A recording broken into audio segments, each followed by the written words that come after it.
телезрители! Мы сегодня с вами живем во время, когда за здоровый образ жизни.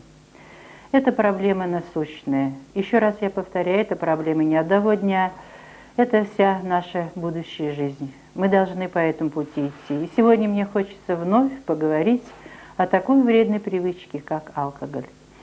Вы знаете, что у нас работает наркологический кабинет. Я этим занимаюсь, лечу. К сожалению, наши жители села Эльгяй, да и других окрестных сел, приезжают на лечение, проходят противоалкогольное лечение, снятие интоксикации и так далее.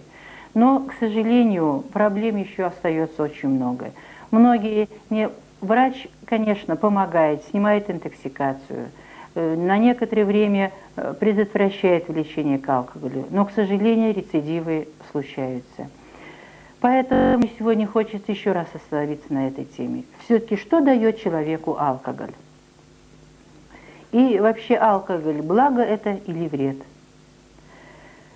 Значит, алкоголь что? Снимает напряжение, улучшает настроение, повышает работоспособность, делает человека увереннее и раскованнее, облегчает контакты с окружающим.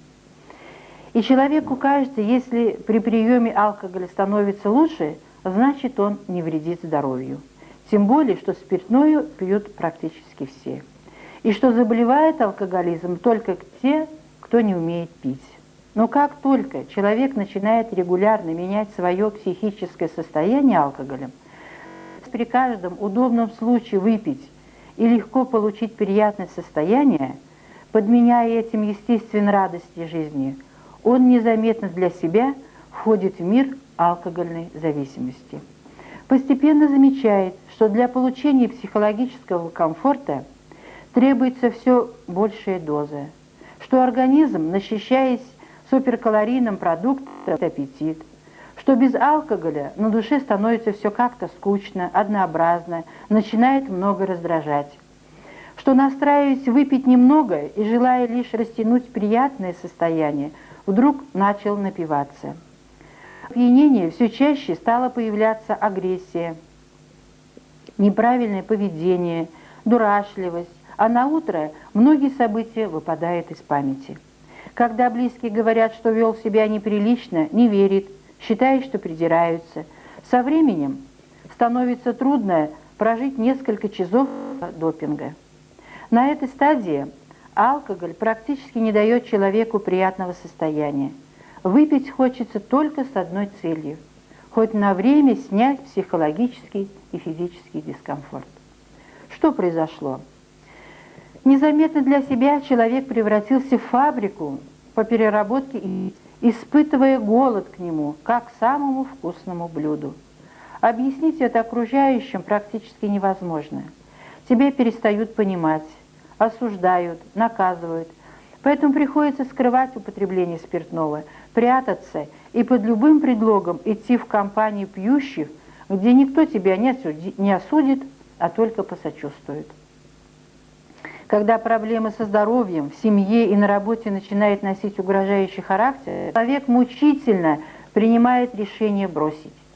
Лечиться не хочется, кажется, что никакой серьезности, во всем виноваты житейские трудности и, может быть, слабый характер. Хочется увидеть врача только один раз, чтобы он быстро что-нибудь сделал, и даже пусть будет больно, но только один раз, чтобы забыть весь этот алкогольный кошмар. После такой помощи может вскоре появиться желание, но нельзя, опасно для жизни, надо еще потерпеть. И вот наступает долгожданный срок окончания лечебного страха. Считая себя абсолютно здоровым и не думая о последствиях, а больше уповая на судьбу, человек возвращается к своему старому приятелю алкоголю. И вдруг неожиданно обнаруживает, что вернулся.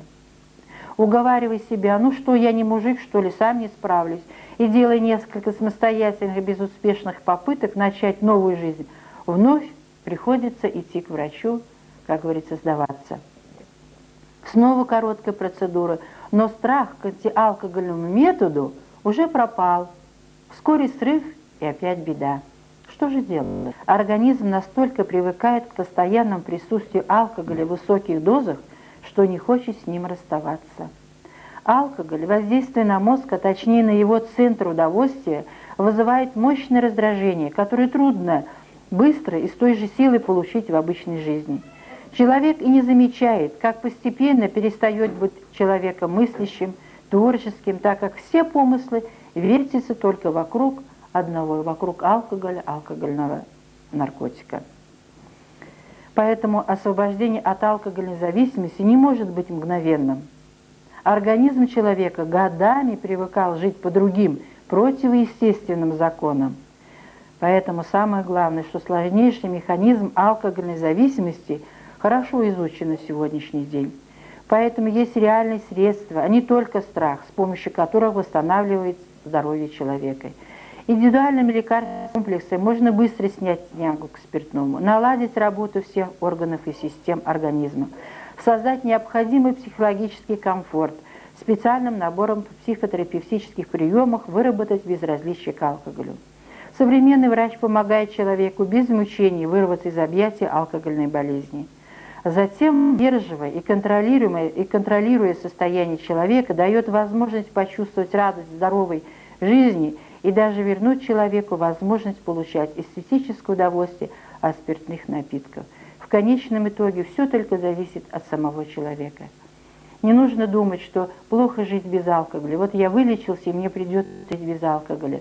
Но нужно осознать, что время прошло короткое, что выпив после лечения хотя бы одну рюмочку и думая, что я на этом остановлюсь, эту иллюзию нужно отбросить. Нужно помнить, что длительное воздержание хотя бы в год может вернуть вас к радостной жизни. Осознав, все-таки до конца нужно осознать всю гибельность алкогольной наркомании. Только это, осознав ее, которая является неотъемлемой частью неправильного образа жизни, человеку необходимо вместе с врачом начать борьбу за свое здоровье, а по большому счету и за жизнь. Спасибо за внимание.